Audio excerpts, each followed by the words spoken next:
이런 가운데 국회는 오늘 문재인 정부 출범 후 첫 임시국회를 열었습니다. 여야는 당초 오후 본회의에서 이낙연 국무총리 후보자 임명 동의안을 처리하기로 합의한 바 있는데요. 그런데 이 후보자의 위장 전입과 청와대 입장에 대한 야당의 반발로 결국 무산됐습니다. 여야는 오늘 수요일 다시 한번 처리를 시도합니다. 국회 취재기자 연결합니다. 팽재용 기자.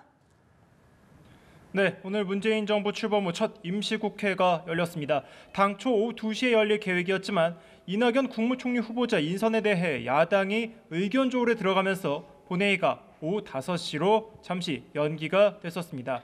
여권은 오늘 본회의에서 인사청문 심사보고서 채택을 시도할 예정이었는데요. 지난주 금요일 보고서 채택이 무산된 데다 여전히 여야가 입장차를 좁히지 못해 결국 오늘 본회의 처리는 무산됐습니다. 다만 국민의당과 바른정당은 오늘 청와대의 새로운 위장 전입 기준 제안과 문재인 대통령의 발표 이후 당의 입장을 바꿨습니다.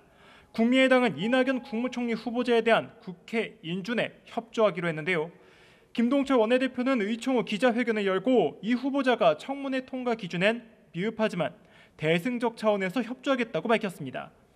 바른정당도 문재인 대통령의 입장 발표엔 부정적인 입장을 보였지만 국정 공백 최소화를 위해 인준 절차에 응하겠다고 발표했습니다. 그러나 제1야당인 자유한국당은 아직 이 후보자 국회 인준에 대해 반대하고 있습니다. 정우택 대표 권한대행은 의원총회 후 기자들과 만나 총리 인준을 받아들일 수 없다는 의견이 압도적으로 많았다며 청와대의 새로운 인사 기준도 받아들일 수 없다고 말했습니다. 여야는 이틀 뒤인 수요일 본회의에서 다시 한번 이낙연 후보자에 대한 국회 인준을 시도할 예정입니다. 네, 그리고 국회에서는 오늘 서훈 국정원장 후보자에 대한 인사청문회도 진행되고 있죠. 네, 그렇습니다. 국회 정보위원회는 오늘 오전부터 서훈 후보자에 대한 인사청문회를 실시했습니다. 지금은 오후 질의를 잠시 멈추고 휴정을 한 상태인데요. 잠시 뒤에 저녁 식사를 마친 뒤 계속 속개할 예정입니다.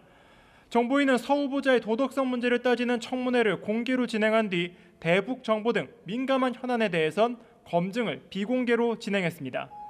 서훈 후보자는 모두 발언에서 국가정보원은 정권 비호 조직이 아니라며 앞으로 국가정보원은 국내 정치와 완전히 단절될 것이라고 개혁 의지를 밝혔습니다.